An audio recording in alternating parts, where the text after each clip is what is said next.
All right. Bards and Barrels listeners, it is time for our first bonus episode. We're going to dive in. Oh, and there it is. The opening crack. Thank you for that, Brett. Oh, yeah. We're going to dive into our review of Descent into Avernus, which is the campaign that we just wrapped up. And I'm actually going to toss this over to Phil because out of respect to him being the DM for our campaign, I'm going to let him run this episode. Phil, take it away. So as per the usual, DM has to do all the work. I see how it is. Well, I'm pretty excited for tonight. We got a couple special guests with us here tonight. So along with Ross and Brett tonight, we also have Matt and Isaac who've dialed in with us since they just finished out this campaign with us as well. So thanks for joining, guys. First off, I want to talk to you guys about introducing your characters. Let our audience know who you played, what was your name as a character, and then what race and class did you play. And we'll start here in the room. Ross, who'd you play? My character was Thorn Duskbane. Thorn is a Aasimar paladin. And I think that's probably it for now, because you're going to learn some more things about him later. Perfect. Brett, how about you? I was Arya of Vadis, and I am a human warlock, a genie version of a warlock. Oh, nice. And smelled like ass for most of the campaign. Oh, we'll get there. Oh, we've got those details. We'll kick it over to you next, Matt. Yeah, I played Matt Clipgard. I played Everdash. I was an Eladrin Bloodhunter. A unique class. It was fun to see that one play out. And how about you, Isaac? My name's Isaac Boone, and I played Astrus Ironhide, Minotaur Fighter.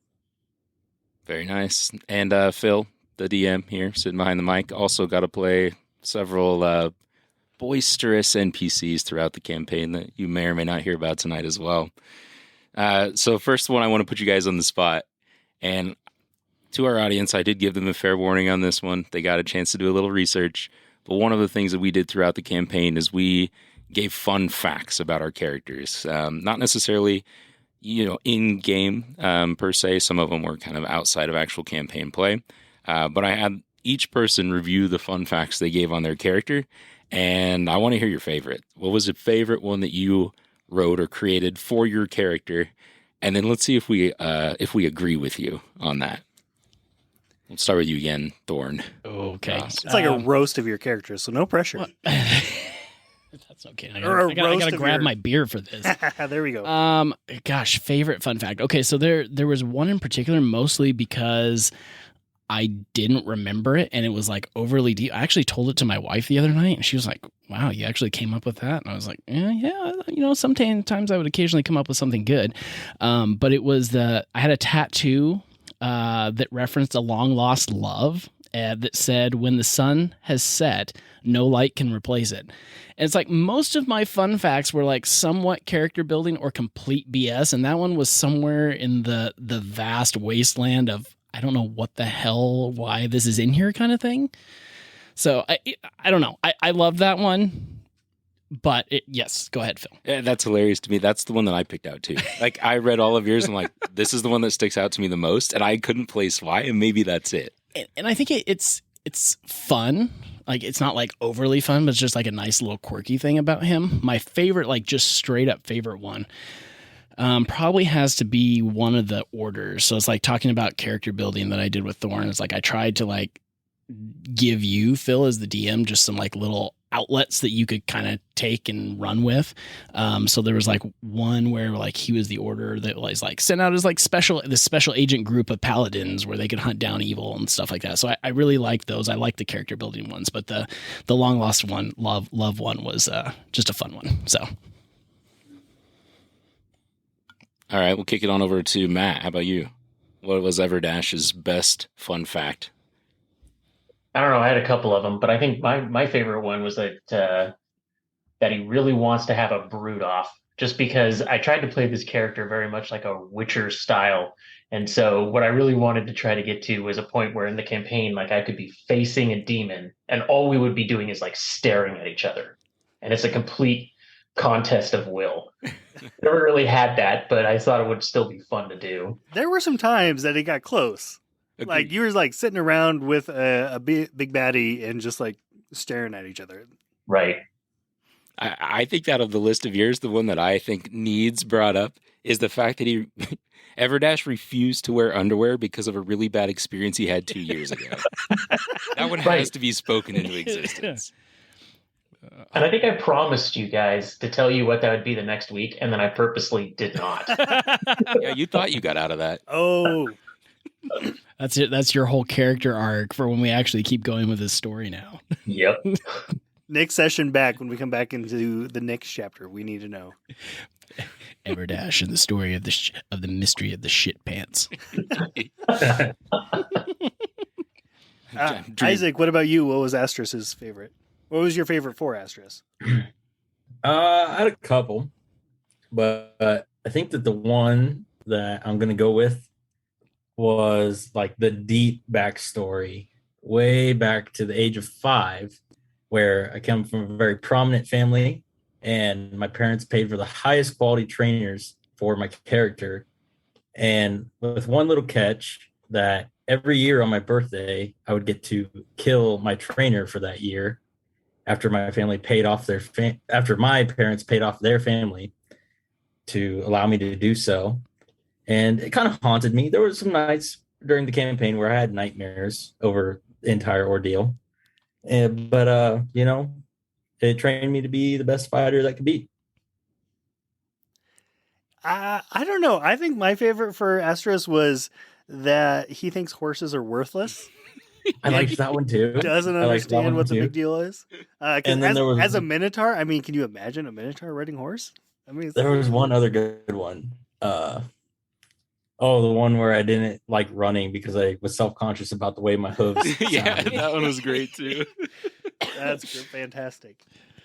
All right, I know Brett. this might need a little more context, but I really liked the one where you said you remembered everything Yo Sticks did to you. Yeah, that one's a story. That one's a story. Oh God! I believe there was just some healing involved, if I remember correctly. Sexual healing. Yes, but Yeah, that sounds good on that topic. Brett, what was Ari's?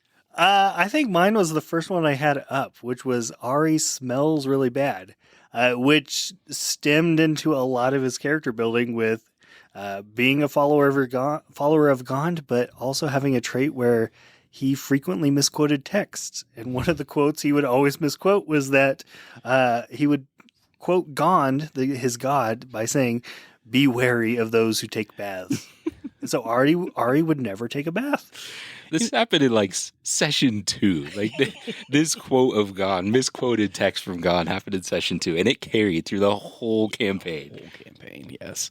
You know, someday this podcast is going to be huge, and people are going to listen to this, and people in their campaigns that follow Gon are going to listen to this, and they're going to, "What the fuck are you talking Where about? did you pull Where that did this come from?"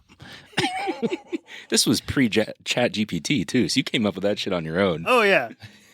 true. And I don't think I prepped it at all. It was just like in the moment, like, oh, I need to misquote something because this is session 2, and that's all I know about my character is that random trait. It worked. I think It stuck. Close second for Ari though is definitely that I had a fetish for gnome chicks. The shorter, yeah. the better. Well, which pairs with another one that he has 2 illegitimate children that he doesn't know about. Yet,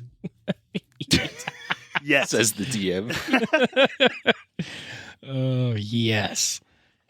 So yeah, if you haven't had fun facts about your characters in a campaign, highly recommend every session or every other session even go around the table and provide a fun fact about your character. It adds so much depth and pushes you to continue to evolve your character. It's been a lot of fun.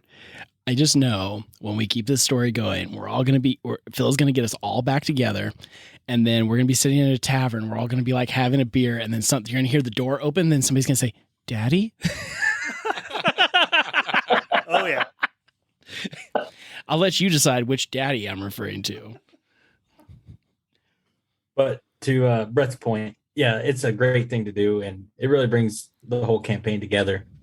But we weren't always the best at remembering, so just remember that ChatGPT can be your friend. Absolutely. Totally, yes. I also think it's good in the sense that it's like if you have a lot of really serious like campaign sessions, it's a way to be a little lighthearted before you dive into things. Like you're not just sitting down and being super serious if that's what that session's going to be. It adds a little something into the mix to break things up. I especially feel that way like when we get into a huge combat situation, right, where almost your entire session is going to be combat. It's nice to break that up a little bit at the beginning and Totally, give people yes. some role-playing opportunity. Yep, for sure.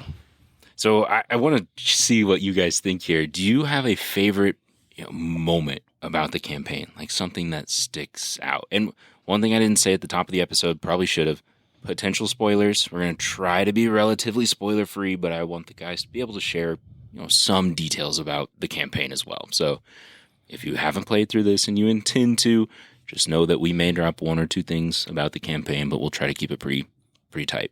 So favorite moment. I think the one for me, and it's really fresh because it was the last session, was that moment where we're trying to make our way to Zariel, and then we're up in the cave, and then Lulu says "Master," and then you're like, Zariel looks like right at you guys, and I think that was the only time. There were lots of great moments, but that was the only time where I like goosebumps, hair stood up on my arm. Was that moment? I loved that. Oh yeah, that was one that you can't pass up. Like the whole campaign was leading up to that moment, and oof, it was like goosebumps on goosebumps about that one. For sure. I would say my favorite one was the first time we dropped into Avernus, acquired some Devil's Rides, or some Devil's Rides? Infernal War vehicles, Machines. Yeah. And had a Mad Max Fury Road style battle of war machines fighting each other for the first time. It was so much fun. What about you guys on the other end? Anything? I mean, I agree with the Mad Max thing. I mean, that's the thing that really sticks out to me too, because I could like picture the music in the background and just really going all out. It was just fantastic. If only we had a bard in our party on the front of one of the machines, like jamming out to some music as we roll into a fight. We should have had you play the flute on one of them. Oh, that would have been so Pipes good. of the sewer. Here come the rats, like running behind. Yes. One of my favorite parts was before we went down into Avernus was just like the random lightning strikes that you would always have to watch out for. Oh, That was always a good time. I feel that Very one. rarely did they hit me. I'm not sure Ari would agree with you. When you I said a good hardcore time. disagree on that one. I got struck by lightning twice, barely lived to tell the tale. I'll go with Astros. I enjoyed that part. I mean, it only did 10d6. Like, it's, Fine. And we were what, like level 7? yeah, you were high enough to have 60 hit points. No. So. You didn't die anywhere. It was fine. It's okay. Well, kind of something to go along with your favorite moments. I feel like this one gets a little more into the meat of how our campaign sessions truly went. What's your favorite shenanigan from the campaign? Ooh, that's tough. I think the one that stands out in my mind was, I can't remember who we were fighting, but something was flying away, and I had Everdash stand on a harpoon with his spider climbing boots. Oh my. And then Yostix fired him out of that, and he flew across to hit the thing flying in the air, and then he jumped on it and started stabbing it. Like, that was just ridiculous, but it was so funny. We were on Haramon's Hill because like a Vrock stole Lulu or something, and we needed Wasp. a hell wasp. That's right, it was a giant wasp, and we had to like not lose Lulu. Yes, that was epic. I love that. That was a good moment. Matt, I'm really surprised you didn't bring up one of your finer moments, which was having to do the Macarena to gain entrance into a fort. Wait, you need to remind me of what I had to do there. That was you, wasn't it? It was the whole party. Oh, it was the whole Yeah, party. we all did. Oh man, I Yeah, forgot about this.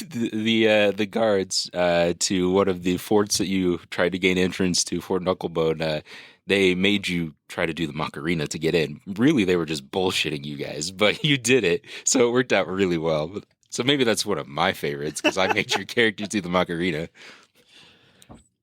One of my favorites was when we were scouting out a particular tavern and just so happened to decimate the entire place to the ground because of one ill-placed fireball. Is there ever a non-ill-placed fireball? Good point. The best part about that whole ordeal was it was like, we're just going to light a fire to cause a distraction. Level 5 fireball. Boom! Blew the ass end off the boat. I would say one that we haven't really touched on yet, though, is some of the NPCs that we had join our party for times. We had Rhea, what was her last name? Mantlehorn? And Yostix, which Yostix is his own his own full character. Phil, please give us a little description of who you created as Yostix. Yeah, Yostix was a cleric that we added to the party. Was a little nervous about the party going into Avernus without a dedicated healer because Thorn's a paladin, but loves the smiting. He's a good healer too, but loves the smiting. So created Yostix, a trickery domain cleric. He was a gnome to interject a little bit of healing to the party. Definitely wasn't the only thing that Yostix interjected into the party by any means. He was a... in more ways than one. Let's be honest, he was a horny little bastard, right? He kind of was. He couldn't help himself. But one thing I want to come back to that we managed to skip here in the shenanigans section, Brett/Ari, was Ari's super Stixmobiles. Yes. So one of Ari's other traits is that once he sets his mind to something, he gets obsessed with it. And Ari became obsessed with being the first being to start a infernal war machine dealership in Avernus. So Ari came up with his own name. He had a business plan. He had a location set aside, and was working on getting plenty of funding to be able to start his own dealership. It was going to be Ari's Super Stixmobiles. The only thing in my notes after that says logo pending. It is still pending. He's still working on it. I mean, there were still business discussions going on in our last session, so yes, going as of right now. The real business could be booming. The real question is, do you still have the speaking stone so you can still talk to? I think we do. Yes, I think we kept them. Yeah, sounds like it's still on. Oh, sounds like I've got a general manager in Avernus ready to open up shop. I'm Ari Avernus, the dealer for the demons. I'll make a deal for you. Oh, there we go. We need to record that one. Oh man! Back on. So another toxic DM trait that I have is giving you guys overpowered items. So just kind of thinking back to your character, what's either like the most overpowered magical item, most overpowered like weapon or armor that I gave you that you can remember? I don't know if my adamantine plate armor is necessarily overpowered, but you definitely gave it to me extremely cheap, I feel like. Oh, come on. Fair. Thorn had about 43 magical items that were all overpowered. Did not have... What were my... I don't even know what they were. You know you gave away too many magical items when they're like, oh, which thing do I have to attune to? I've got like 6 attunement items. Man, I think there was a ring that I never used. Ross is over here like pulling out his random facts that we would use and just randomly... Oh, hey, I have this new magical item, or my magical item has this new ability. Hey, I just said it was possible that my deity grant that to me, but I don't know if my DM ever granted it to me, so it's fine. I want to know what Everdash thinks his most overpowered weapon is, and then I'll tell you what it was. It was definitely the immovable rod. Yes. It wasn't the silvered skull katana that you gave me. Way too early in the campaign. That thing dealed out like 30 to 60 damage per turn. Oh, it was ridiculous, and I was never going to let it go. And it hit like all the time, too. You rarely missed with it. Man. Yep. Especially towards the end when I had a plus 12 to hit, and it does, 3d6 damage? Yeah, that would do. Yeah, Yostix appreciates your shout out to his, immovable rod as well. At one point, we were passing around items too, right? I feel like I gave the Ring of Fireball to someone. I think Ari ended up with that, didn't you? Yeah. Because I couldn't attune to anything else. I think so, but then Ari unlocked some Fireball spell slots. So. That's right. Oh, I had the Robe of Stars, which gave me the magic missile thing, but I never used the plane shift because I could plane shift to the astral plane. I'm still wearing that. It'll show up again. Don't worry. I'll figure out a cool way to use it. I did read about it in the notes today, so you do actually have it. That's a true statement. I was like, that's why I was asking you when you were like, hey, I have this idea to continue this. I'm like, are we going to the astral plane? And I can just like zip, go out. So important question for you guys, because I don't remember. When you slayed the zombie beholder and you each got one of its eyes that gives you the beam, Were those like a limited time use thing? They were, right? Yeah. You, I thought you so. gave us like, I think it was like per rest, wasn't It it? was. It was once per I only round. used mine Because once. yeah, because you never. I don't think you said like once and they're gone. It was like per rest, so we got to keep them. Can be used once per day. we go. Once per day. Well, those are pretty powerful. And Phil's repercussions continue. Magic Maybe, like, making notes. beans. Like, you guys got magic beans. I should Oh have yeah, used. there's just so many fun magic items that just kind of dropped into our lap that some we use, some we are still holding on to. Well, do you go ahead? The one that got used that was pretty powerful at the end, right? Bolts of demon slaying. Yes. I'm pretty sure Everdash used. Yeah, you gave me arrows of demon slaying and arrows of devil slaying, which were ridiculously overpowered for Yeah. that last battle. In hell. Like, come on. What was I thinking? And we only spent what, half a session like planting the beans, trying to see what kind of bullshit would happen. And they were all worthless. It was all worthless rolls. stuff. Yes. They were worthless. I think that mine started a campfire or something like that. All right. Want your guys' opinion here. Cons. We've been super positive. All the things we've loved. Is there anything you didn't love?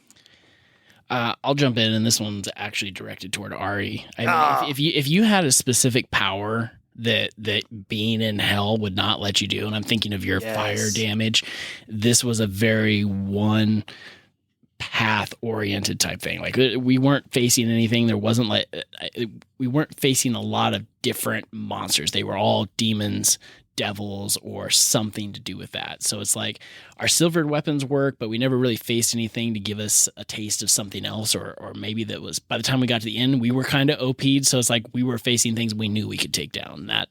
That was the one downside to this campaign, I think, for me. Yeah, so Ari as an Afridi genie was mostly focused on fire and fire damage, fire spells, and everything I had basically got cut in half. Pretty much everything had resistance to it, which hurt, but that was more character building, and it was fine. I think you were able to acquire some items too that got around some of those limitations, but it did suck that, like on your And I think I had to adapt to Eldritch Blast. That's what it's called. I couldn't think of the word. On your Eldritch Blast. Because of your extra damage on every blast you would do, or like on your first blast was fire. Right. And that would always get cut, like on each of your attacks. So that's annoying. And I think there was enough other damage dealers in the party that I didn't have to be a main damage dealer at all. I could shift into being some sort of hybrid utility character more than a damage dealer. I kind of felt the same way as Ari, whereas, being a fighter, a lot of my melee weapons, half the shit down in Avernus was flying.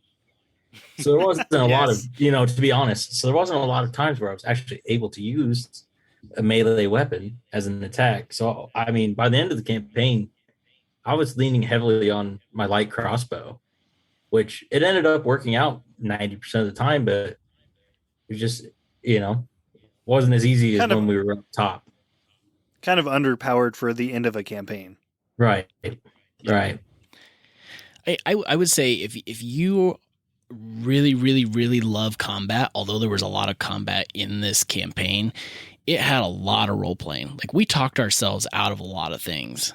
And it's like, if you're not used to that, I don't know how this would be different if you were just a run and gun fight all the time, or how it would have turned out for us if we would have done that. Because we did talk ourselves out of a lot of things. That might have been having a warlock in the party, though, and having a high persuasion, being able to talk out of some of those situations. Depending on your party makeup, it could wildly shift that. How would you think, Phil, coming from the DM side? Yeah, I would say so too. So I do think that for like Asterisk, being there was more challenging as a melee fighter. I do think you were able to find some things, Isaac, that you could use. Sure, you fell back to using your crossbow, and then you acquired like a dancing longsword. So you were able to kind of supplement, what weapons you had. But yeah, thankfully, it could have gone a lot differently, right? You guys talked yourselves out of a lot of situations. Even the very last session we had, right? The guys asked me at the top of the episode, like, hey, is this going to be like the night? Is this the end? Like, oh, no, like this will take us 3 whatever sessions. And basically, you rolled like multiple times and you came up with a good plan and you were persuasive to kind of get around a lot of potential altercations. And we ended that night. Like, yeah, it went much faster than I anticipated, but that is winning the battle. So it's not always done via sword, but in the case of a melee fighter, Avernus can be a little bit tough, especially if you don't have a DM that grants you a bunch of magical items. You could do very little damage with your regular melee weapons. And to Phil's point, I was expecting like a very combat heavy last session. Well, that was the session before the last session was very combat heavy. The last session was like, I was like, we're done. You know what I mean? I was very pleased. Don't get me wrong, but it kind of gave us all whiplash, I would say. Right. It was just, You mean because the session before you basically took down a god? Right. Yep. Right. It was Small fun. detail. It was fun. I mean, I guess one con for me would be that I felt like even though we finished this campaign, I feel really good about it. I felt like there's a lot of lore or there's a lot of pieces that are just left out there that we didn't get to explore as much as maybe I would have liked to. Like when we met Archon the Cruel. Like that's a pretty big character in D&D lore, and we kind of just shot through that real quick and never really evaluated like why he was there. Yeah, and so I will say, there's a lot, and this is probably true in any campaign, there's a lot that goes undiscovered, in essence, right? Because there's a lot in the book, potentially, of the way things could go, right? Or even in this book, there are 2 paths you can take, and you guys picked one path. When you pick one path, the other path basically is gone. So there are like all of these alternate pieces that could happen to get you kind of to the same endpoint, but you wouldn't have met some of the same people you did on this path. There's a chance you never met Archon the Cruel, which would have been really crappy considering you had a pardon letter, right? So you picked the right path, but there are differences like that. And didn't you mention, Phil, that at the end of the campaign, the possible endings, there was like 7 or 8 different possible endings based on decisions that we made even right up near the end. Yeah, decisions that you made and your rolls too. So Ari had a fantastic roll at the very end to make the biggest decision of the entire campaign. And if that would have failed, even just on that singular success or failure, there were like 3 or 4 different things that could happen after that failure alone. So I would say if you want to play Descent into Avernus, you can listen to us, but you can have a completely different experience. There's so much flexibility in this campaign, especially based on your characters that you pick or how you play this. Lots of different ways it could go. So question for you guys, after we've kind of had that discussion, do you think that a first-time player could get into D&D playing through this campaign? You think if you'd never played before and you sat down to play this, how would you feel? I would say yes, only because it does a nice job of setting you up in Baldur's Gate. Like, it doesn't drop you into fighting demons and devils right away. I mean, there's a nice little setup and gets you where you need to go. I mean, we've talked about this before, where a lot of these books are meant for, first level characters through 13th level. So this is technically a beginner level campaign. So it's always going to set you up in that sense. Another thing that we've talked about in the past that's very relevant here, I think it's good for first level players, maybe not necessarily for a first level DM. I think if you're going to start DMing, you should probably still run through starter pack, essentials pack before you get into any of the published campaigns, just because there's so much more to them. And maybe as a player, run some sort of one shot or short little couple session campaign ahead of this just to get your feet wet before jumping into this extended full length campaign. I agree with what Ross was saying. You can come in as, a beginner because there's enough topside play before you get down into Avernus. But I do think that this would be a very hard campaign to run as a fresh DM, just because of like what we were just saying. There's so many potential outcomes that it would really take like a keen eye to be able to see into the future, for lack of better terminology. You know what I mean? Like, as many decisions as there are to make in this campaign, to be able to see the end game. I will say, having read some reviews about this campaign, one of the complaints is, and this would be maybe where it's not great for first time players, is that initial encounter with the pirate captain in the bar, is actually one of the hardest initial combat encounters that you can have in any published novel.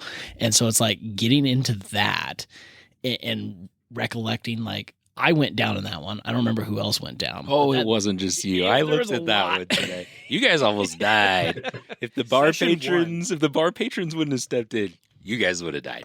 So I would say, if you do run this, maybe tone that down just a hair. Your party's not going to know the difference. But other than that, I do think the beginning was solid enough that it does a good job setting you up and getting you into Avernus to the tougher stuff. Ross brings up a good point here, and this is disrupting us a little bit here, but TPKs, because you guys almost died in session 1 in the bar.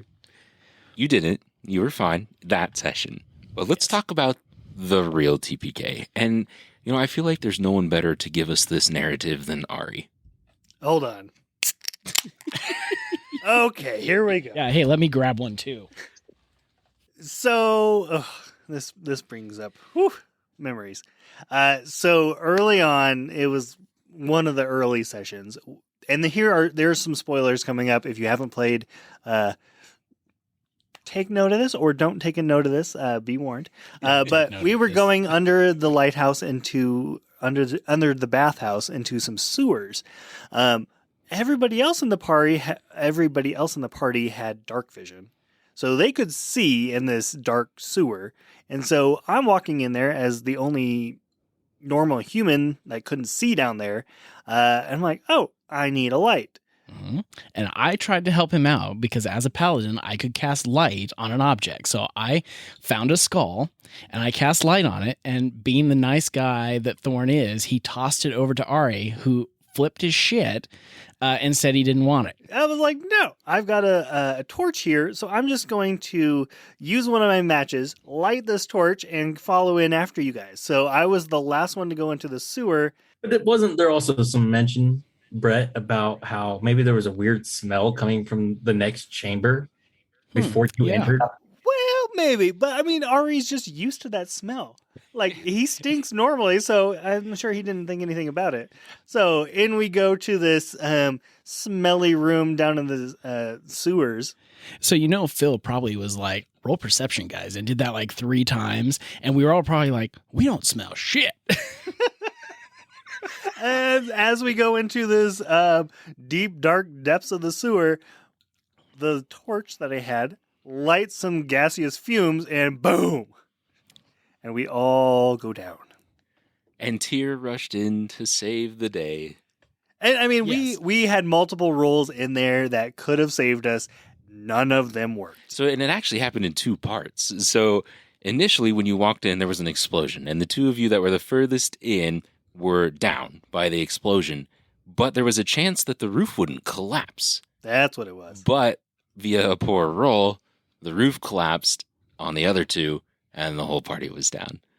But there was an intervention between Thorn and Tyr. Yes, thus there was a week of chats in the Discord where we hashed out and negotiated a truce so that we could all be saved and continue the campaign. That's what happened. It was too early to lose, Gary. Right. Let's be honest. I mean, if Ari would have died on that one, maybe rightfully so. So, word to the wise, if you have an opportunity to use something other than a torch, maybe consider it. That's good advice. I can't say anything to that. Yeah. So, kind of talking, said, Brett, you just said that, if Ari went down, maybe not the worst thing in the world that early on in the campaign. If you guys were going to play this again, would you play the same character? I would, yes. I liked how Thorn developed through the whole thing. I do think how he's built, he's a bit of a glass cannon up front, because I went down several times before we ever even got down to Avernus. But then once we got down there and I got past like level 5 and you start getting into your more advanced smites and things like that, where you can lay on some damage and then picked up some armor and things along the way. I do think it was a good character for this campaign, for me anyway. I don't know that I would have picked the same character. I feel like the Blood Hunter really was only great in this campaign because of all the crazy magic items that I had. But picking Order of the Ghost Slayer and maybe not going with Werewolf, I mean, I don't know. I just feel like this character probably isn't the best for something like going into Avernus. And I don't think we really touched on this, but Blood Hunter isn't one of the normal classes that you're able to play. It comes from Critical Role, doesn't it? It does, yeah. So that's a supplemental thing. If you haven't looked into some of the extra add-ons that Critical Role has developed based on their campaigns, there's some fun ones in there, and they can be incorporated. It's up to your DM into a normal campaign. You know, I loved my character this campaign as the fighter, but like I said before, I don't necessarily know if I would change, because the first half of the campaign, I was definitely able to utilize heavy melee. The second half of the campaign, it was touch and go, but like I still think that my character did play a role in our particular party as a whole. Even though it was a little tougher for me towards the end, I still think that, you know, I had some good shots and some good hits, and I'm just more partial to a fighter anyway as a player. So I don't know. That's a tough question. But I've also never played very many, what would you say, like magic-based characters before, you know. Really, like, out of the campaigns I've played, it's been mostly melee-heavy players. I don't think I would change anything about mine. Yeah, being limited on everything having resistance to fire damage was not the greatest, but being able to adapt and roll with it and transition into more of a utility character was a lot of fun for me. I like being utility. Damage is good, but it's fun to do something different. And I definitely think that by adapting your character too, Brett, you saved the party from a lot of potentially terrible outcomes. I mean, at one point, I took a spell intentionally for Everdash. It was Remove Curse, because at one point, Everdash got a death curse put on him and was going to die within 24 hours. And so after that point, I made sure to take the spell just to be able to cover us in case things went sideways. I actually think I had that too, but by the time we got to we the probably end, needed it. just in case that mummy rot came back. Mummy rot, and then Asteris and the enfeeblement. I feel like some of us also took greater restoration just so we could cure enfeeblement on Asteris. He fell in the sticks. Just don't fall in that river. It happens. Right. Don't go for a swim. Don't trust the dudes behind the counter at the Wandering Emporium. Those slimy salamanders. Pro tip: you're not giving them a good Yelp review. Is that what you're saying? No, definitely not. I think just, you know, maybe wrapping up our English, geez, wrapping up the character talk here. I think by the time we got to the end, just from my perspective, I wouldn't have changed any of our characters. Like, we did such a good job, like, playing off of each other and creating like little, like Ari and Thorn. That was, I don't know where that came from. It was mostly a hate relationship. Hey, I think I said I loved you at the end. There was some fine. banter there. It's fine, but there was good banter between all of us. It's just, that's just our personalities coming out in our character, and it's like I got so attached that I would hate it if we didn't continue in some form, because I would hate to see this character go, because I feel like I've invested so much. And I think that happens in any campaign. You play for a certain length of time, you get invested in that character. But I really feel it with Thorn. I think that's a really good point that you made, which is where we all kind of filled in naturally and developed our characters over time to fill a spot or to fill a role somehow to fill in the gaps, which is really a good point.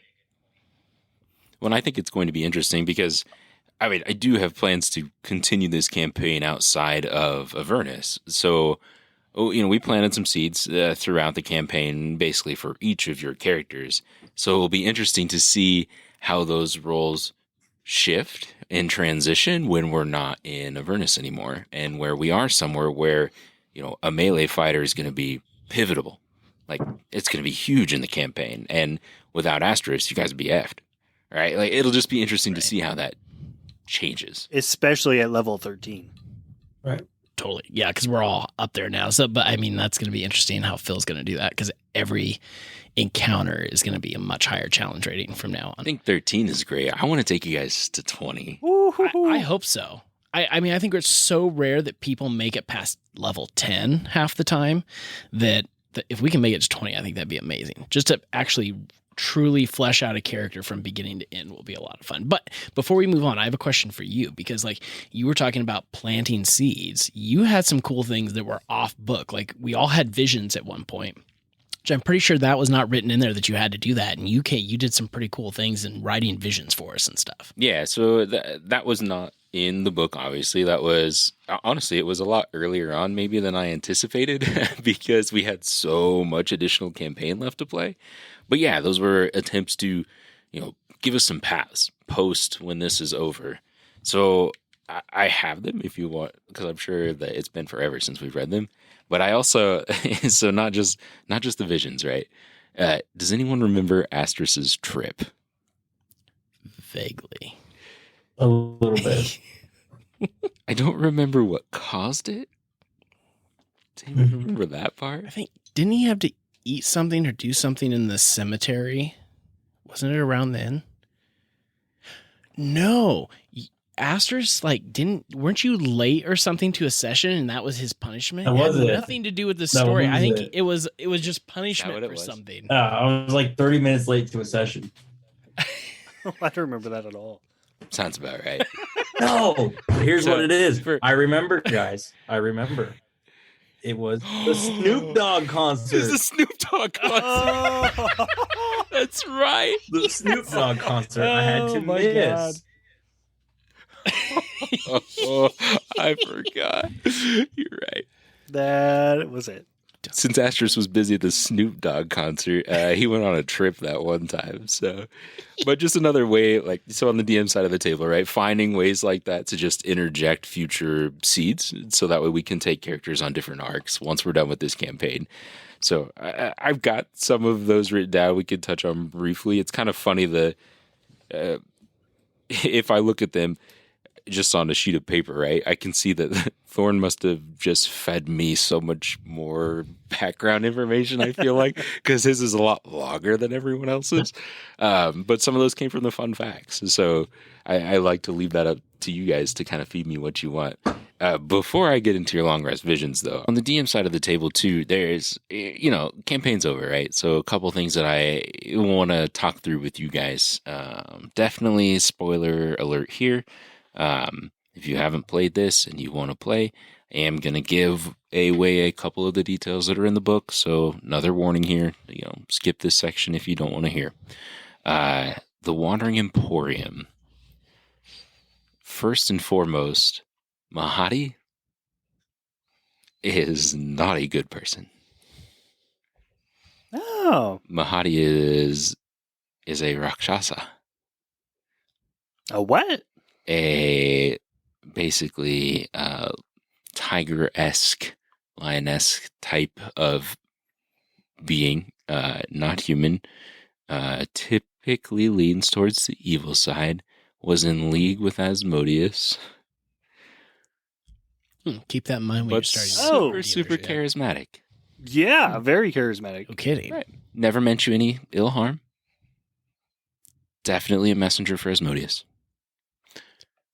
He's the one who has the speaking stone, right? Mm-hmm. Oh. Bernie the Barber. Mm-hmm. Basically a follower of Baphomet, Oh, God. The good aligned dragon god, Okay. direct opposition to Tiamat. That's why she was so interested in what Archon the Cruel and Tiamat were up to. She was reporting back to Baphomet. So why did she wipe our memories? First time she met you, she didn't really know you. Only the first time. Oh. Your subsequent, So you bring back Visits. information. It's like, now. she didn't. Interesting. Okay. You could have struck a deal with Archon to release Tiamat. To I think that potentially crossed our mind at one break point. the chains that held Elturel to the ground. Was that one of our potential game plans at the end? Yeah, because we had that dragon orb You thing did. that we were like, do we give it to him or not as a bargaining chip? And somehow we talked our way through that one too. Didn't have to. Wise choice. Well, that would have made it easier for you because then we just run. The scab. Let's talk about the fucking scab. Oh. All right. So this is not my doing. This is just it's the book's fault. God damn it. So you guys got Infernal War vehicles like very shortly after you got into Avernus, right? One of them's equipped with a freaking wrecking ball, right? So you pull up to this giant scab that's grown over the Bleeding Citadel, right? And you got to get through it to be able to get to the Bleeding Citadel. So in the book, there's like a 15-room dungeon. So you enter through the top, you work your way down through all these like treacherous blah, blah, blah things. And at the bottom, you get to the Citadel. So, I mean, you guys are resourceful. So what do? You pull up next to the scab, and then you just start pounding it with the wrecking ball on your Infernal War machines and skip like 15 rooms in the dungeon. So another part of this dungeon is that you release Krokatoic, the giant demon with all of the other ones pouring out of its mouth. Another possibility to, release Elturel to break the chains is Krokatoic. So had to have you release him. So made that part all up as far as you actually getting close enough to like break through the side because you had to release him just in case you needed it. But you skipped absolutely everything else in that dungeon and made it to the end. Not super important, right? You didn't miss anything big, but just one of those things that the book set you up for that. Like I had nothing to do with how that went down. It's just you guys using your your skills and what you had available to you. And I don't think we really made that whole thing even gave it a second of thought. It was just like, oh, let's just smash our way in. And we did. Absolutely. Yeah. What do you think? Well, I think I was like when we pulled up, like we didn't see another option there, and we had the wrecking ball, so it was just like, okay, let's just go up and start bashing, right? Well, I think you tried. You were like, well, let's see if this works, and yeah, yes, it does. Like shit. Okay, Oh, we found the what? door. 'Cause Good it's like- job, guys. It gave extra damage to structures. Yes, it did extra damage to structures. I'm like, this is stupid. Oh God. And that's how you skip through like 2 extra sessions. In Right? Oh yeah, easily. What else? The flying fortress that was downed when you went to go find the adamantium rods. The like hyena jackal thing that was in the corner. The knoll that was over in the corner. Technically was not a knoll. It was a death slod, which is like this weird frog-looking thing that had been hit by an enfeeblement spell and shape changed. So Ooh. if you would have tried to like cast Greater Restoration on him or something like that, because he was basically like acting somewhat crazy, or it would have healed him, and he would have tried to kill you. Oh, And then you would have been Whoa. forced back out into the flying fortress with where your everything other else was friends trying to that kill were- us. Yeah. Almost did kill you. God. Yeah, that was a crazy Oh, one. so that one was we did the right thing and dodged that. You did the right thing by not doing anything. Yeah, absolutely. Perfect. Good And job. I'm so glad you guys cracked that super hard safe code that came out of the book. So any DMs out there, change the code, because 666 is a terrible code when you're in hell. They spent a lot of time thinking through that one. Like, oh, Right. we have a safe in hell, the top layer of hell. What should the code be? I'm gonna make the password. 69, 69. No, let's go 666. That's so much better. Oh yes. Let's see. The you were in Idle Glen towards the end of the campaign in Lulu's memory, but Lulu's memory where you could actually die. So you fight some battles, got some good, interactions in, got to use those astral caltrops, asterisk. You finally got to use those.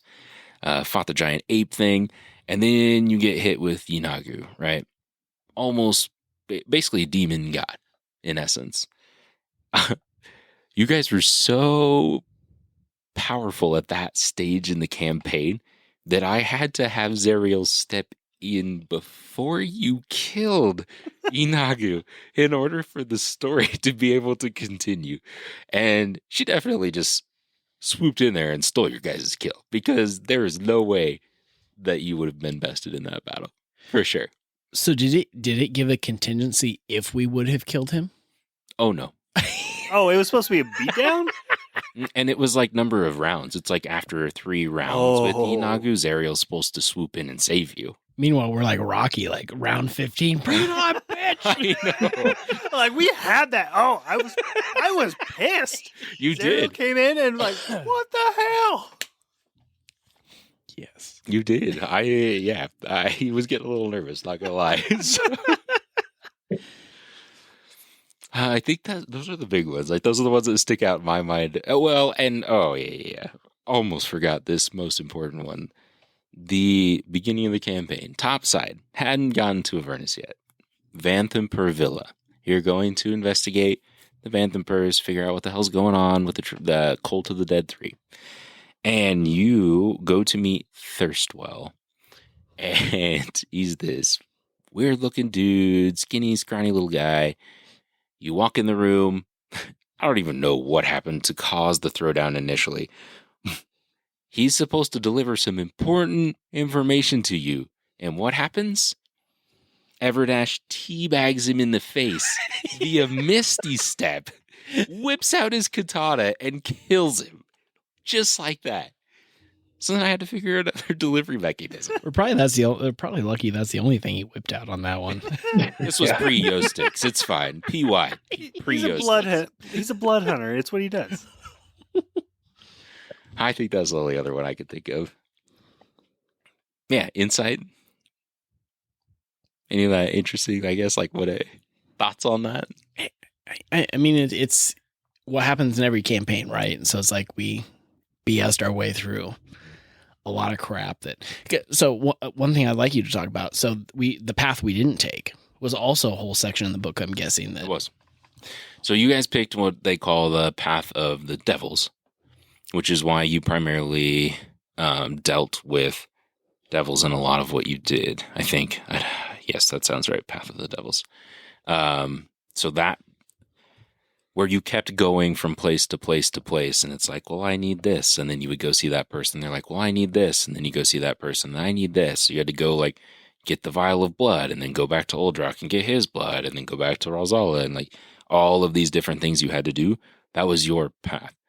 The path of the demons basically would have had to do something similar, but totally different interactions, totally different characters.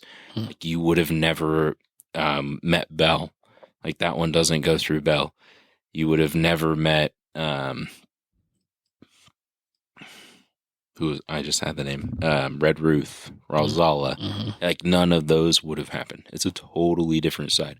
There was a character that gets mentioned in game, Elanthius. You never met Elanthius, but he was an original. What are they called? I lost them. Hellrider. Thank you. Yep. He was an original Hellrider. So there were just pieces like that where I had to be careful even in endgame to make sure that I matched up details with the path that you chose. So yeah, if you were to sit down and play this, choosing a different path, you wouldn't even recognize the game. You wouldn't. So I like this because this is basically Q&A with the DM here. So I think at one point I had tried to weasel a name out of one of the devils or demons, and you were a little coy about it. And the only reason I brought that up is there's like some pop culture I had seen somewhere, movie, book, something where it's like if you know the name of the devil or the demon, like you have an advantage over them. So that's why I was trying to play. Was that something there? Were you just playing that off that way, or? If I remember, so I'm trying to think back to what the devil's entry says in like the monster manual. And I do think that it mentions something about names having power, but I don't necessarily remember the mechanics that are involved around that. So yes, that's where that came from, because it was relatively early on, and we had sort of reviewed the devils and the nine hells, like just to get comfortable with that information. So it was top of mind. But if there's actual mechanics around it, I don't remember for sure.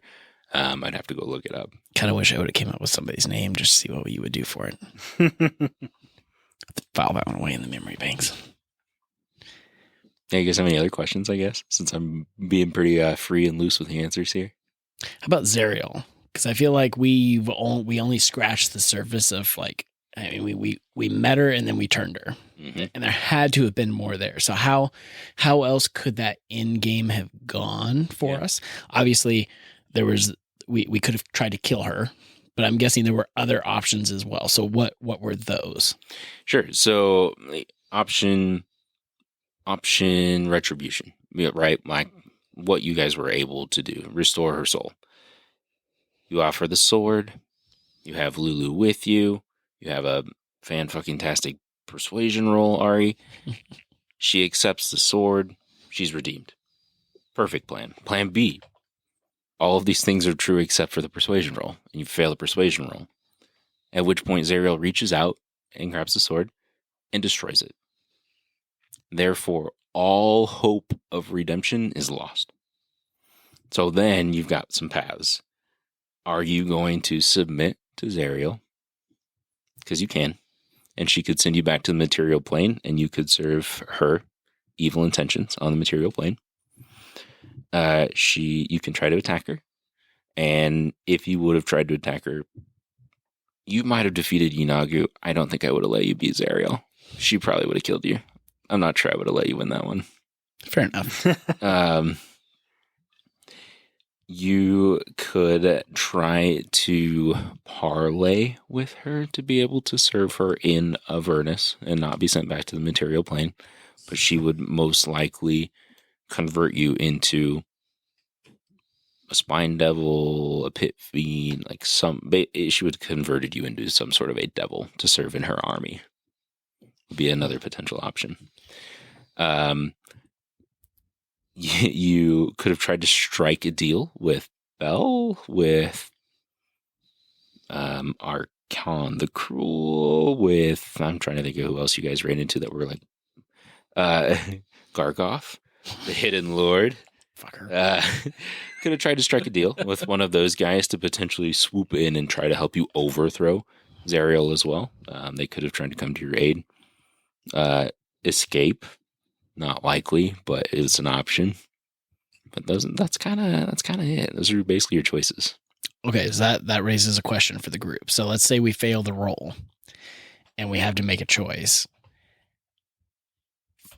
Thorn, speaking from my character, would have died before taking any of those. He would have tried to kill her and died in the process before anything happened. What about you guys? I think I would have died in the process. There's no way Everdash would have accepted that deal. Everdash couldn't. That's true, because she was a devil. Mm-hmm. I think Ari would have tried to talk his way out of it. Fair. Again. Like, Fair. or parlay, or get out of it, or blink into it, take everybody into the genie ring and fucking wait it out. Yeah, let's be real here. Thorn would have wanted to fight, and Ari would have been like, wait, hold on a second. And then you guys would have pulled some crazy shit and gotten out of it. Right? Like, that's what really would have That happened. was most of the time. Now, Astros, I feel like, would strike first. Oh, yeah. Yeah. Okay. As a fighter. We would have tried to pull the Avernian version of Hold My Beer. Oh, yeah. Hold my hoof. Somehow, even though... Okay, here's what would have happened. Right. So, once the sword is broken, Lulu realizes that Zerial cannot be saved. So Ari convinces Lulu to run distraction. And then you guys would all somehow blink into the ring, plane shift out of there. Like, I don't know what it's going to look like, but you can plane shift. I can you would plane all get shift. in the ring. He would put I the could ring plane on. shift us out. Yep. Ari would get everybody the ring. Thorn would wear the ring. And Oh you'd God. plane shift out of there. Now, the important question is, can you take the Devil's Ride in the ring? Sorry, Probably Asterisk. not. Still didn't make it Well, out. yeah, I was gonna say it still didn't make it. So That it's might be a fine. deal breaker. I mean, so the planetar, the thing in the orb, still would have been an option to us that Bell wanted us to release. You could have released the Planetar yourself with adamantium rods. Would it have reasoned with us, or would it have just done whatever it wanted? You could have reasoned with it because you would have freed it. It was trapped there. Okay, and is it a good? Was it a good aligned? I believe it's neutral. Okay, well that's better than everybody else we flipping face down there. Was it more powerful than Zerial? No, I don't believe it was more powerful. I would honestly have to look at challenge ratings, but Zerial could take a Planetar just where she was at, especially in demon form as an archfiend.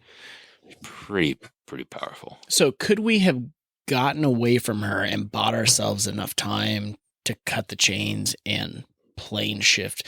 See, the whole thing in the back of my mind is when we changed her, it broke the deal. It broke her contract. Yeah. So even if we would have broke the chains, sent Elturel back, Elturel still technically belonged to her because of the contract, which still would have existed. So she could have just taken it back. You are correct. You would not have broken the contract yet. You would have returned Elturel to the material plane, but it would not have been released. So, okay, so random. Wow, see, now we're getting into the weeds here. So I really wanted to kill Thavius Krieg, which is totally what I did. The contract was with him for Elturel. So would killing him have broke the contract? It would not have broken the contract. That is very explicit in the book. Really? That's weird that the killing a member of the contract does not break a party in the contract does not break the contract. Because when the people of Elturel signed the contract, they signed on to whatever it. the book was. That's right. Yes, they were individually bound. So they were in.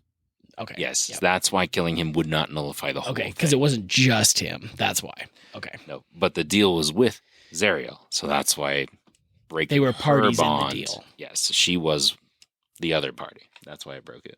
So going back to early on, Baldur's Gate, there were so many different places that we could have gone. Is there any major things that we missed out on there that would have been really fun? No, the beginning part's pretty railroady. So Okay. no, you didn't really miss out on anything. Your main points of interest were the Basilisk Gate, where everything starts, the Elf Song Tavern, which is where you first hear about the Companion and the Hell Riders, and then the Low Lantern, truthfully. The Bathhouse, Low Lantern. Those are really the Baldur's villa? Gate pieces. Yeah, Villa. Yeah, kind of on the tail end of Bathhouse. Yeah, as Villa. Then after the Villa, I think it was, yeah. Then you guys went to the Temple of Gond, which isn't necessarily. Yeah, I actually do think that was in the book. And then from there, as long as you get to Candlekeep, that's kind of the way that goes. Now, the book had you go across this weird bridge, which no one really remembers. And I forced you to go to the bridge, and on the DM side of the table, if I were going to run this again, I wouldn't do that. I don't feel like it added anything to the campaign. But you're supposed to go to a bridge. Everyone rolls a d20 at the beginning of one episode, and the lowest roll gets robbed. And they take something of value off that character, and then you have to basically chase them across the bridge to get it back. Did one of us get robbed? I think they tried, and you caught them. So it didn't go down that way. No.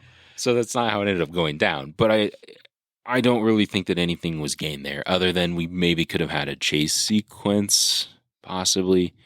But in my mind, it doesn't add anything. It really took you off the path, because you had to go from Baldur's Gate, and you had to go this weird way to get across the bridge, and you guys already had a ship. Right. So you could have just got on your ship from Baldur's Gate and shot right down to Candlekeep. Sure. So, Which, P.S., we have a ship to go meet. With We gotta a, find that, yeah. with a Oh. shit ton of gunpowder That's right. on board. because you guys commandeered pirates. Yes. Dang right. That was low level commandeering. Oh yeah. Oh, yeah. Oh, Ari, once again, swoops in, disguised himself as the captain. so you could fool the crew. Yeah, that was some fudging of spells. It was early on. It's fine. Like at level 13, yeah, I could do that easily. But level 4? Did you have the Hat of Disguise yet? No, I did not. Oh, okay. Well, rules are It's meant to fine. be bent. It's fine. It's fine. That's why I got the Hat of Disguise, so I could justify.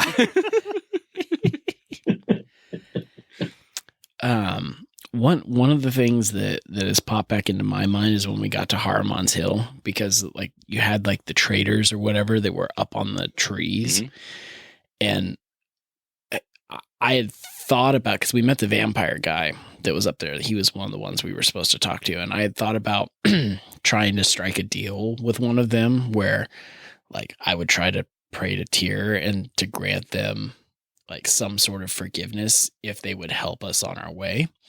Was there any way like we could enlist them, like free them while we were there?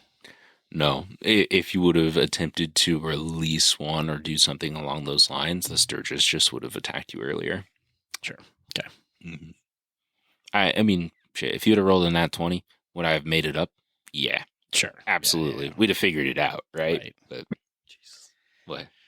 Yeah, you did. That's your choice, right? I mean, I know, it just like that's how it goes. so much random shit you had to make up.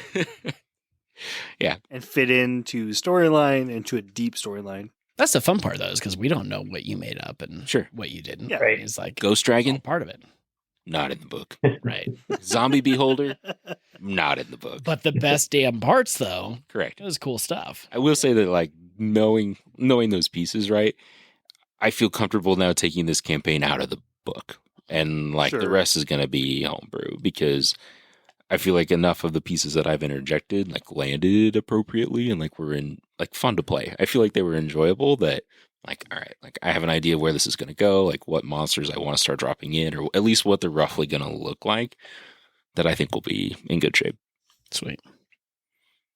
What would Lulu have done had Zariel broken the sword? Like, I'm curious, like, how complex of a character she would have been after that had happened. Because I know from my point of view, I always felt like she was going to be a double agent and like attack us if Zariel was going to attack. No. So Lulu, that's a good point, Matt. But Lulu is truthfully a celestial good aligned creature. So if Zariel would have rejected redemption, Lulu would have been broken. Just absolutely crushed. And wouldn't it turn against you? But I'm glad we didn't have to go there, because I'm not sure if Lulu would have been mentally capable of helping you defeat Zariel. I don't know if she could turn that far. She would have known there's no hope. She would not have helped Zariel against you. But I also don't know if she could have fought back. Would there be like a path where we could have taken where like we still free Elturel, even though it really wouldn't have been free, got back to the material plane, and we could have helped her get back to Lathander or something? Or yeah, I think we would have figured that out. I agree, because I think she still has, she's going to have a grieving period, but there's still, once she's learned that Zariel can't be redeemed, she would have to move on at some point. So yes, that would have been different. She would return to whatever deity they, followed to serve again, like in her true form. Now, would she have been restored to her true form if Zariel would have not been redeemed? Not naturally. Like, it wouldn't have just happened. right, It would have taken been like divine a intervention. mind wipe or something. Absolutely. By God. Yeah. Mm-hmm. Yeah. But effectively, she would have become useless to us because she wouldn't have helped us. Likely. Yeah. Yeah, likely. Okay. It would have been rough. I mean, super challenging if you would have failed. Cat check. One fucking roll. Right. He was all stood between us and utter. One Yeah, but didn't you roll. get like a 30 on the roll? I mean, you Yeah, did yeah, it was really well. ridiculous. But the DC was 25. Woo-hoo. Ooh. The Whoa, DC, man, that's high. if you didn't have Lulu with you, the DC would have been 30. Which we still Whoa. would have passed. Yes. You rolled a 39. It was But higher than a 30. only because I had a plus 15 or Right. plus 15 to persuasion. Jeez, Lou. Okay. Well, that's okay. We just flirted with disaster, boys. It's fine. It's Lots of fine. times, lots It of wasn't times. the only time. And at the end, she gave you the golden ticket or golden feather. Right? True. So you got a one-time favor. Ari's got it. I got to share some nicknames that I created for your characters. So first off, Asterisk, I know as the melee fighter, this makes sense for you, but you were the weapons collector. And specifically, I want to call out your Javelin of Lightning, which is activation words were ka-chow. And then secondly, were the Dancing Silver Longsword. And I doubt you remember what its activation phrase was. Do you remember? It was something This one- really. It was so great. Soaring Steel, make the kill. Yes. That was it. Oh, if that would have been used every time. Oh, if only. Ari's. So I got two, and you guys have to help me decide. So first choice is the Ringer, because anytime shit got real, Ari would just blink out of existence into his ring and hide his little ass in the ring. Or the second option is the Greasy Salesman for Ari's Super Stakes mobiles. God, I think they're both fitting. Yeah.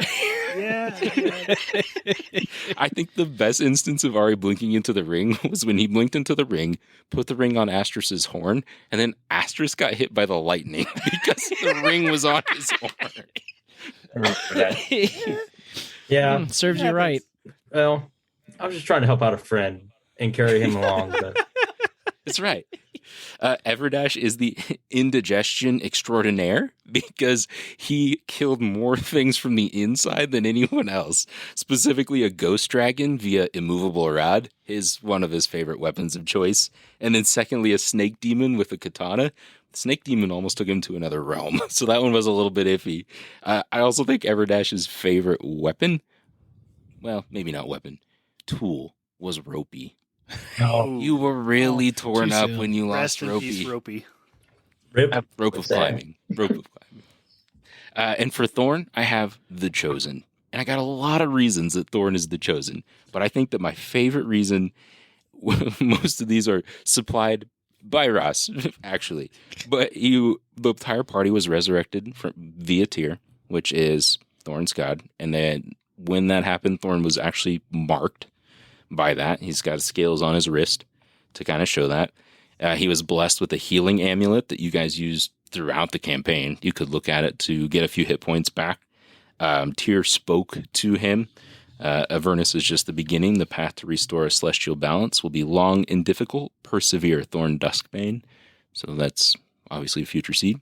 And in the Opus, the So Opus Ethlon, the book, Holy Book, Thorn read his own name in the chapter titled The Internal Battle and read about the Shield of the Heavens. So I think there are a lot of reasons there that point back to Thorn being Tyr's chosen, truthfully. Not just the chosen, Tyr's chosen.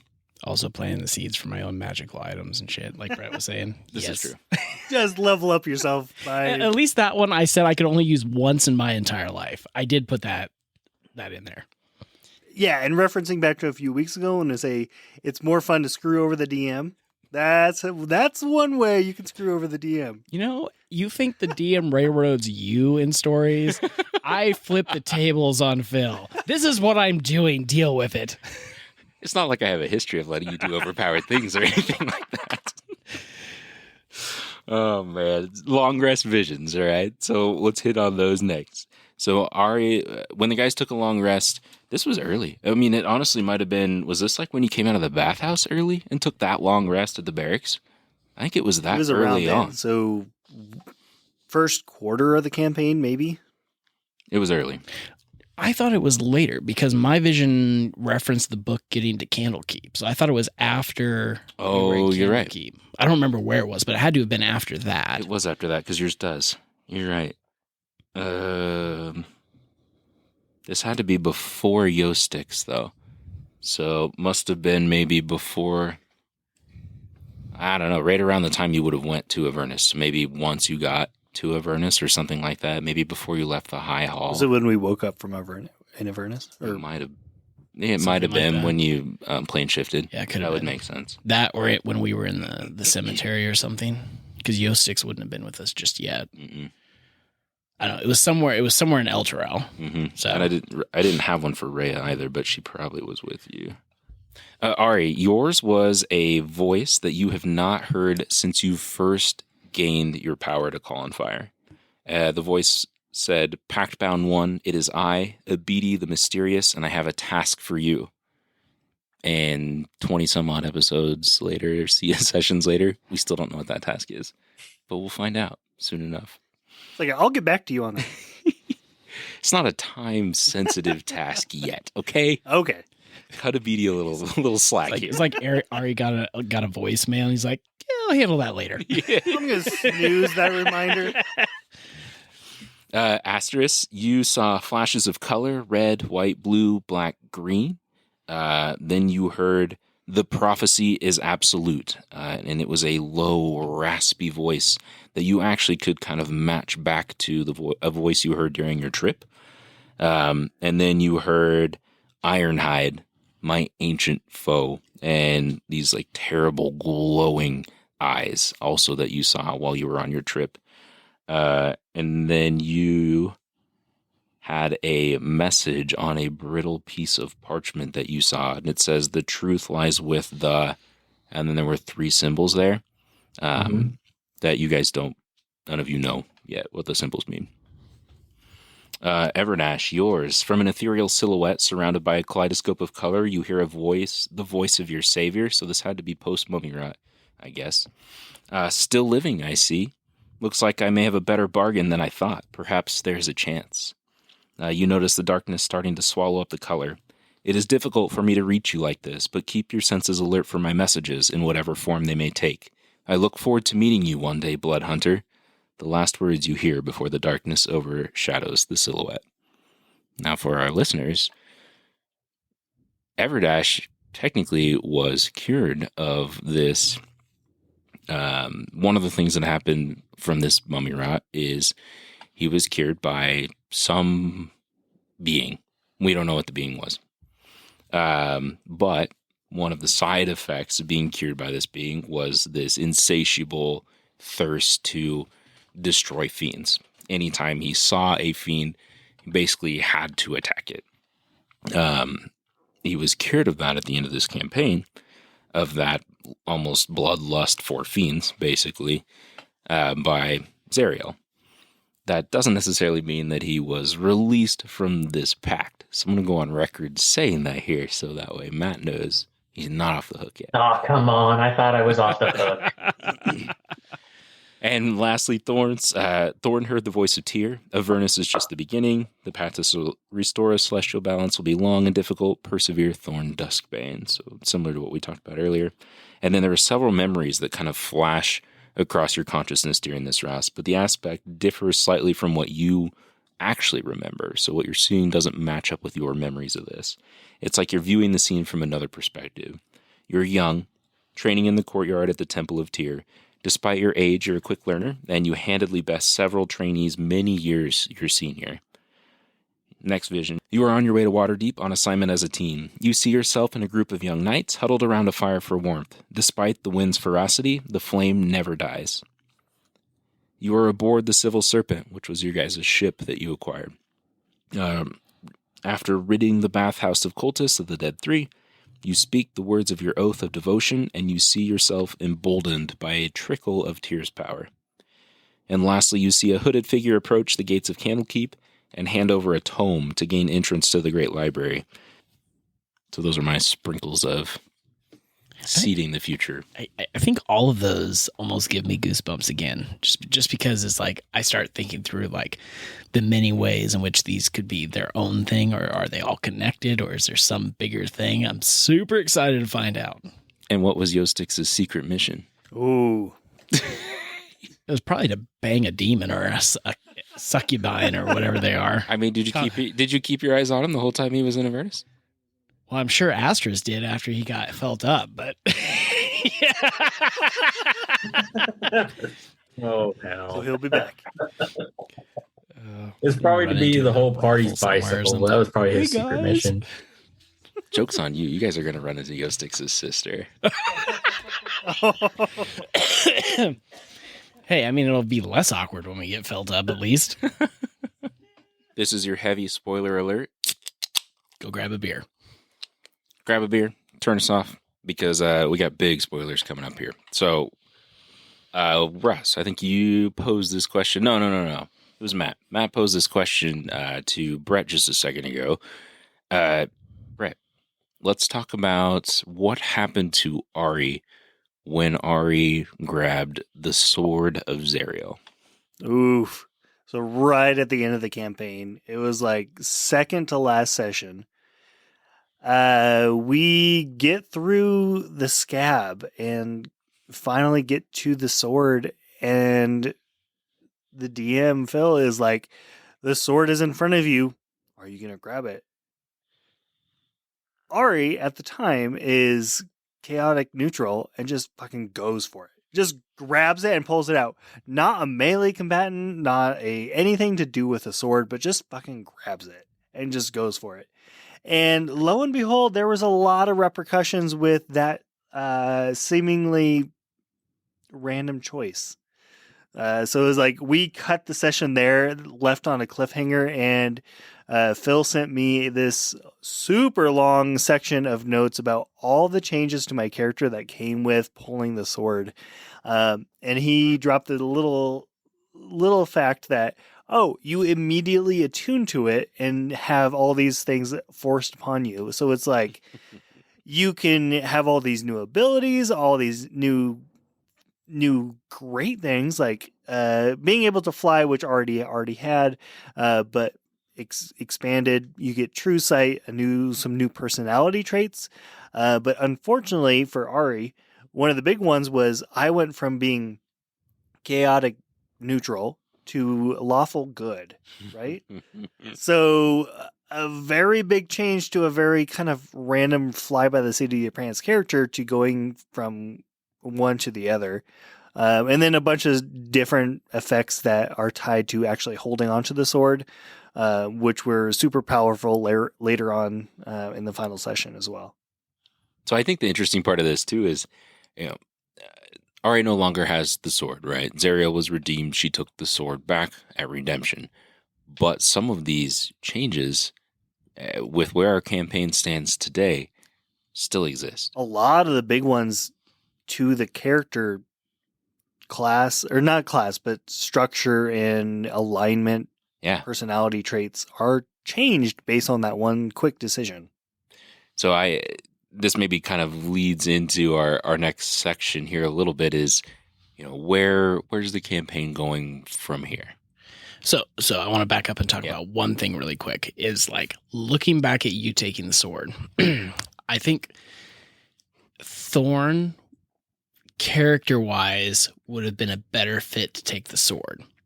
With that said, I'm glad you did it, because everything that happened to you, basically my character already had.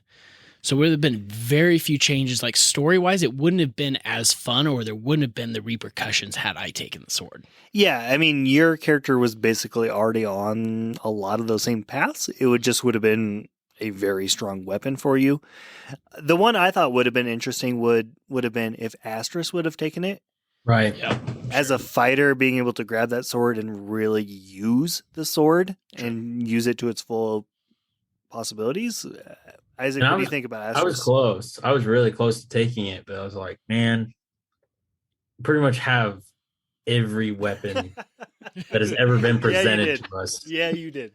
Already in my inventory. So I was like, I might pass on this one, but it would have been an interesting hook for sure. I think it immediately puts you back into melee battle, because now suddenly you can fly. And now everything that's a ranged combatant is suddenly in range. So it drastically would have changed your character as well. But yeah, I think Brett and I were messaging back and forth that week kind of about it, because some of those changes are so drastic. But it'll be fun to kind of see them play out through the rest of the campaign right now. Especially as like the sword didn't give me a choice to attune to it. It was forced upon me. All these things were suddenly boom changed. That for Ari were a little bit maybe heavier than like we talked about, like if Thorn were to grab the sword, it maybe would have been a different experience. I think one of the key parts there to remember or to kind of think about is, as a warlock, you have a patron, Ari, and the sword doesn't necessarily align with maybe what your patron has gifted you, whereas Thorn is a follower of Tyr. This is like straight out of your book, almost, right? Yep. And I think we could see that play out with those decisions. Right. So, question for you, Phil. Like, had we all signaled interest in taking the sword, how would you have handled that? Well, typically, anytime you guys were all interested in something, you figured it out on your own. So I probably wouldn't have had to do anything, most likely. If not, you would have rolled. Probably persuasion, so Ari would have ended up with it anyway. But that's probably where it would have went. Did you have a feel for who was going to take it going into that session? I assumed Thorn was going to take it. Oh. I hesitated. I thought about saying right away that I was going to take it, but... There was definitely a pause. Yes. When you asked that, like, what do you do? There was a drawn-out pause, and I jumped. Right. No, and I think that fits your character, though. So I think that was absolutely perfect. It was kind of like when we were in Idleglen, though. It was like when you asked if who would be willing to go fight to the end or whatever it was. As like immediately I answered that question, but I think those were two different questions, like fighting to the death for something you believe in and taking a sword that would ultimately change everything about you. Because let's assume at that moment Thorn had zero idea of what the sword was going to do. He's on the path he wants to be on. So he doesn't want to change, even though it really wouldn't have changed. But the question about fighting to the death against evil or whatever, that was an easy question to answer. So that was why I didn't take the sword. That was my pause. The one interesting one was, Matt, what do you think Everdash would have done if he would have grabbed the sword? I think he would have been happy with it. I think Everdash has always said from the beginning of this campaign that all he wants to do is kill demons. And this honestly would have just given him an excuse to be overpowered to do that. But he just didn't want to take the jump. He didn't want to be beholden to some deity either. And I think that's why he paused. I think that's something that you've played out through the entire campaign too really well, Matt, is that Everdash does not want to be restricted or tied down or indebted, in essence, to a deity. And that you've been faithful through the entire campaign. So it'll be fun to see how it plays out with your savior, who you still owe. But all right, well, I think that leads us into talking about, if you guys are okay with it, talking about potentially where we go from here. Let's do it. I'm excited. Okay. So I've got some ideas, and basically my thought process is, now that we are out of Avernus, we've got some pretty developed characters at this point. I think it's time to dive into each of your character arcs almost individually. So everyone will have some sort of an arc related to their character. That being said, I'm interested in your opinions on where you want to go next. So let me kind of talk to you about what I'm thinking, based on seeds that have been planted, based on fun facts that have been given, all of those things kind of adding together. So I've just got you guys listed alphabetically, so I'm going to start with Ari. So right now what I'm thinking for your arc would be, most likely it's going to be placed in the elemental planes, working to either discover or carry out whatever task it is that a BD hit you up about very early on in the campaign. Ooh, interesting. I mean, I'm on board. It's very open-ended because there hasn't been a lot of specific details regarding that, but very intriguing. Be a lot different than Avernus, for sure. 100%. Asterisk, your arc would take you back to Theros, your home world, to investigate this prophecy that you've seen flashes of and that you got in your trip, potentially to maybe decipher what the symbols mean, those types of things. That's roughly what yours would equate back to. Maybe figure out who this, raspy voice with the glowing eyes is. Everdash, ethereal plane to meet your savior. That's it. You don't get it. You don't get to know anything else. Thorn, I'm thinking that you are going to, since you've been marked by Tyr, I think you're going to get a mission from Tyr that you have to carry out. Sweet. That's what I see that one headed. And then if you guys want to, Yostix is the continuation of his secret mission. Yostix. May or may not be a giant orgy, you'll never know. Or maybe we will know. Do you want to know? Thorn does not want to know. Thorn? Yeah, no. Nope. Surprise. Although I feel like I would love to create an army and a navy to defend Faerun. I thought you were going to say to play football. Yes, to play football. Yes. It's exactly what I want. I know. I just feel like that's the seed that I laid to take, because when we came out of El Terrell, so we should talk about where we left off really quick. Sure. So it's like we all went back to Baldur's Gate. We left El Terrell. We went to Baldur's Gate, and we kind of started we met up at the Low Lantern after doing a few things, and then we all started kind of going our separate ways. Astrus, Ari, and Thorn are still in the Low Lantern. Not sure where we're headed yet. Lower Lantern. The Lower Lantern, yes. Good point. And then Everdash and Yostix have kind of started going off on their own path. Where was Everdash headed to again? Well, Everdash just said that he needs to eventually go back to the Feywild. Like that's right. He knows that he needs to go back, and he's recognized that the time is soon. So there are 3 of these paths that will eventually take you to the Feywild, but I can't tell you which. Oh, I feel like we could take a guess.